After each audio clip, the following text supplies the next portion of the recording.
স্বামী স্ত্রীর শুরুর দিকে যে মহব্বত, এটাকে ভালোবাসা বা মাওয়াত্তা বলতে পারেন। কিন্তু যখন একজনের বয়স হয়ে যায় 90, আরেকজনের 85, অর্থাৎ তারা যখন বুড়া বুড়ি হয়ে যায়, তখন দেখবেন এই 90 বছরের বৃদ্ধ 85 বছরের বৃদ্ধাকে ছাড়া থাকতে পারে না। আল্লাহ বলেন এটা মায়া, এই মায়া আমি আল্লাহ সৃষ্টি করে দিয়েছি। সুবহানাল্লাহ। সূরা নাহলের 72 নম্বর আয়াতে আল্লাহ বলেন, ওয়াল্লাহু জাআলা লাকুম মিন আনফুসিকুম আজওয়াজা ওয়া জাআলা লাকুম মিন আজওয়াজিকুম বানিনা ওয়া হাফাদাতাও ওয়া রাযাকাকুম মিনাত তাইয়্যিবাত। আল্লাহ তোমাদের জন্য তোমাদের জোড়া সৃষ্টি করেছেন তোমাদের থেকে, তোমাদের জোড়া থেকে তোমাদের সন্তানদেরকে সৃষ্টি করেছেন, তোমাদের সন্তানদের থেকে তোমাদের নাতি নাতনি আল্লাহ বানিয়েছেন।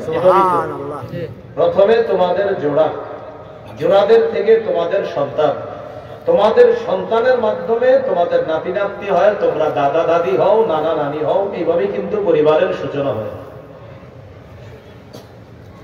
পরিবার গঠন হবে একজন নারী পুরুষের মাধ্যমে।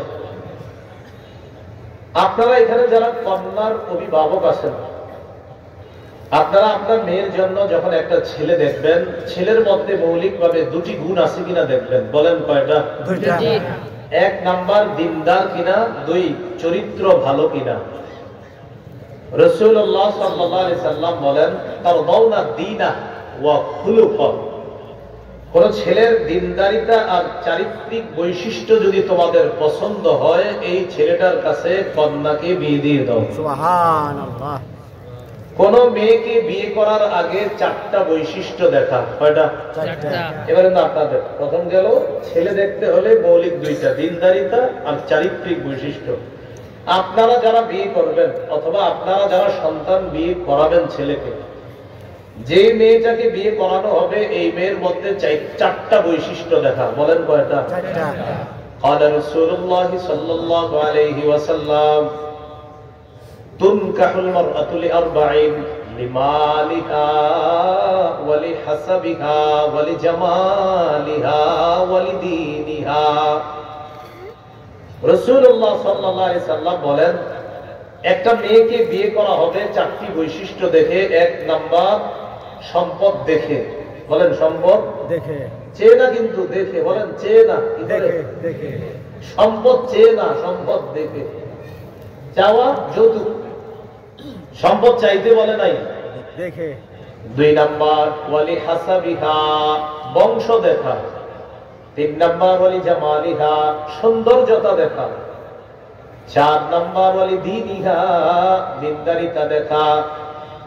যারা ঘটক, বেশিরভাগ তারা একটা মেয়ের ঘটকালি করার ক্ষেত্রে বলে মেয়েটার টাকা পয়সা, বংশ ভালো, দেখতে সুন্দরী, ভাই 3 জন ইতালি থাকে। কেউ বলে না মেয়েটা কোরআন পড়ে, নামাজ পড়ে, দিনদার। একজনও বললে খুব কম, বেশিরভাগই প্রথম 3টা বলে, শেষেরটা বলে না। অথচ রাসূল সাল্লাল্লাহু আলাইহি সাল্লাম বলেন, আসফার বিজাতিদ্দিন তারিবাত ইয়াদা। তুমি দিনদারিতাকে প্রাধান্য দাও। যদি দিনদারিতা প্রাধান্য না দাও, তাহলে তোমার 2 হাত ধুলোয় দূষিত হোক, তুমি ধ্বংস হও। নাউযুবিল্লাহ। তাহলে 4টা বৈশিষ্ট্যের মধ্যে প্রাধান্য কোনটা দেওয়া? দিনদারিতা। এখানে অনেক যুবক ভাই আছেন, বিয়ে করার ক্ষেত্রে দিনদারিতা প্রাধান্য দিবেন। প্রথম 3টা মোটামুটি হলেও চলবে। দিনদার যদি হয় তো দুনিয়াতেই জান্নাতি নিয়ামত উপভোগ করার একটা মানসিকতা দুনিয়া থেকে অর্জন হবে ইনশাআল্লাহ। সুবহানাল্লাহ। রাসূলুল্লাহ সাল্লাল্লাহু আলাইহি সাল্লাম বলেন, আরবাউম মিনাস সাআদা। একটা পুরুষের সৌভাগ্যের লক্ষণ 4টা। 1 নাম্বার আল মারআতুস সালিহা, নেককার নারী। 2 নাম্বার আল মাসকানুল ওয়াসি', প্রশস্ত বাড়ি। 3 নাম্বার আল মারকাবুল হামিদ, আরামদায়ক গাড়ি, হালাল টাকা। কি টাকা? হালাল টাকা। 4 নাম্বার আল জার সালিহ, নেককার প্রতিবেশী।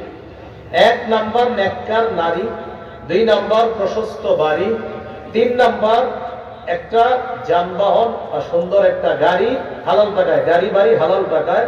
4 নাম্বার আল জারুস সালিহ, নেককার প্রতিবেশী। এই 4টার মধ্যে 2টা আপনার হতেও পারে, নাও হতে পারে। গাড়ি বাড়ি হতেও পারে, নাও হতে পারে। দোয়া করি হালাল টাকায় আল্লাহ যেন ব্যবস্থা করে দেন, আল্লাহুম্মা আমিন। কিন্তু নেককার নারী আর নেককার প্রতিবেশী আপনার জরুরি। এই 2টা যদি না হয় তাহলে আপনার অবস্থা খুব খারাপ।